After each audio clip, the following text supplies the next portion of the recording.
Hello everyone, today we are going to learn basic res commander tutorial how to insert Xref.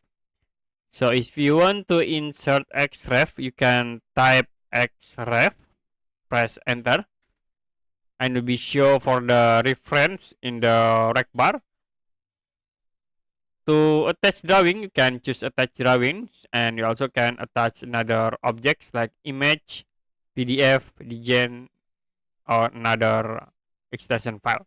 So here I will attach drawing. You can click here, attach drawing. Searching for your drawings, and I will use this drawing as example. Click open, click OK, and it will be attached into your drawing area.